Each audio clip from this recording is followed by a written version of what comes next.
Hey guys, Marsing here, bringing another Dragon Ball Z Dokkan Battle video, and so today we had the update for the Valentine's Day missions and chocolate items, so you can get some stuff from the shop. This is something that they do every year. Interestingly enough, bit of a weird selection of characters, but we'll go over all of the info here. So the Valentine's Day Adventure Chocolate Collecting Special Missions, this went live earlier on today. So complete all the daily missions to obtain up to 7,000 of the heart-shaped chocolate 2024 items. Heart-shaped chocolate 2024 could be used to recruit 3 characters and exchange for other items at the barbershop. Complete the missions and grab the chance to get awesome rewards during this event period. So the event period is from today up until the 14th. So basically the end of the day on Valentine's Day. So it's weird that it starts before and then ends on the day, but there you go. This, of course, leads up to the release of Ribrianne. Someone pointed out that it is kind of ironic, of course, that she released in a random filler time spot on the JP side, but being that their character and their like theme is all about love, it is kind of funny that it's coming out on global basically for Valentine's Day. So missions being added, and then we have the page here about the heart-shaped chocolate item. Select characters are available at the barbershop. There's a bunch of other items available in there as well. It says 1,000 heart-shaped chocolate can be obtained upon logging into the game, so that should be available.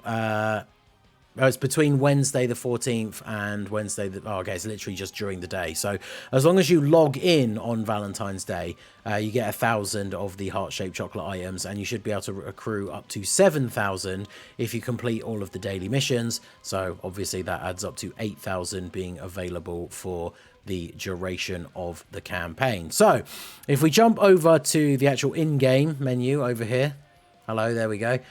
So you can see these are the daily missions. So you got undergo training once is 100, clear any stage 3 times gives you 200. Then we have clear any stage 5 times is 300, and then the last one is complete all of the missions. So very easy to do. Just undergo training and then do any stage 5 times. If you're somebody that does a lot of link leveling and stuff like that, then obviously these will be very, very easy to complete. The training one more so is one that you kind of have to go out of your way to do, because if you don't have any characters that particularly need training, right?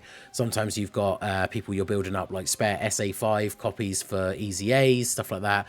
Otherwise, the easiest thing you can do, hey, if you're on global, go into the Dragon Ball Super Story event, you know, get one of those in-base Brolys and start training him up ready for having those 9 copies of him at Super Saiyan ready for the anniversary to feed into the LR Broly. There's always a bunch of ways you can get any piece of training done, right? Put a dozing Kai into a character that's not fully SA leveled yet or something, right?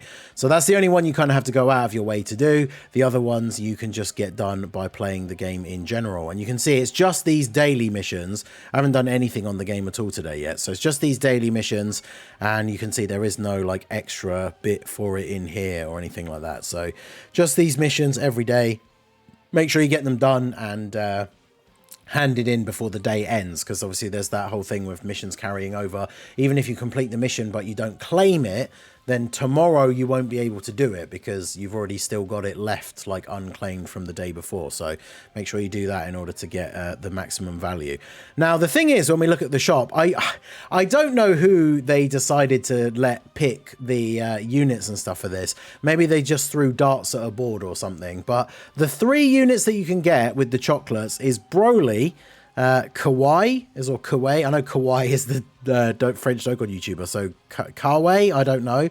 And then the Tech Trunks that has an easy A. So what a random combination of characters this is. We've got the side banner unit from the 7th anniversary, Broly, who's pretty mid at this point. I mean, he wasn't great on release, right? Then we've got Kawaii, who's like a random banner unit, who does have a Dokkan Awakening, but obviously doesn't have an Easy A. And then we have the Tech Trunks that awakens into Super Saiyan that got his Easy A during the worldwide celebration. So what any of these characters have to do with Valentine's Day, I don't know. When this thing was first ever in the game, all of the characters were like the Peppy Gal's characters. And considering most of those have Easy A's now, like why isn't the STR-18 and the Mamba on here, for example? Those are the 2 newest ones that came out from that Peppy Gal's banner. I still don't have the STR Android 18.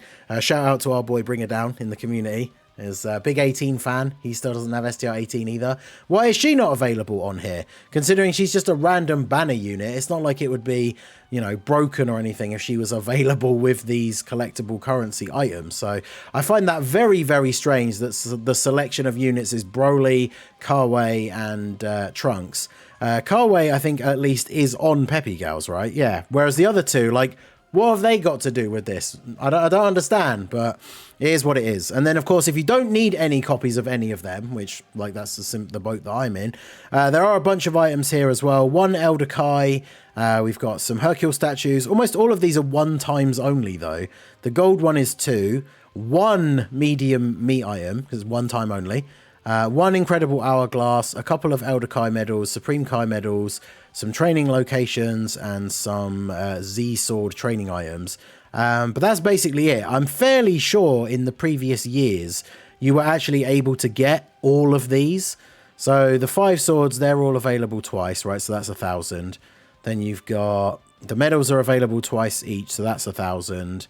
2,100. We got the hourglass, 2,400. One of those is 2,600.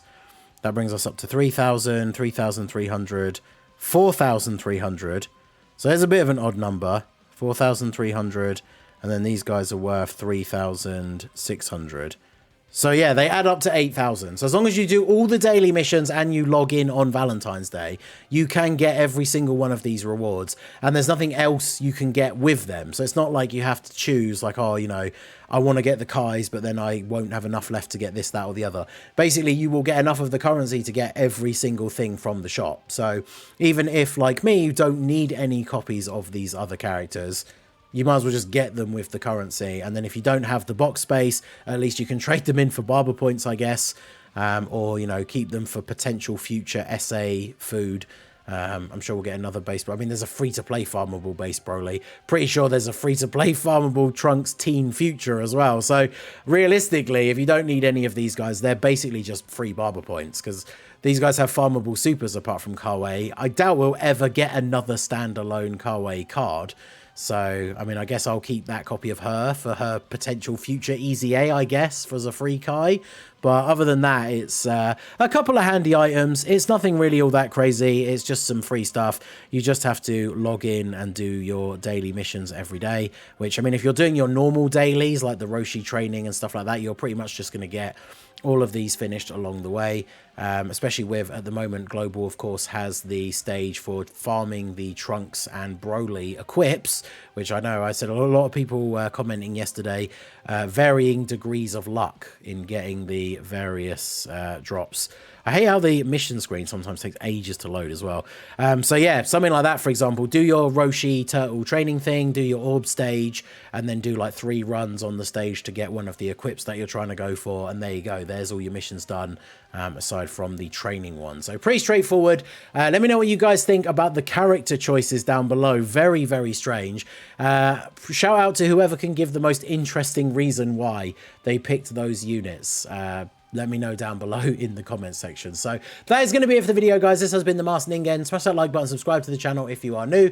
Check out the links down below for the Discord and the merch store, and I will see you all again soon. Have a good one.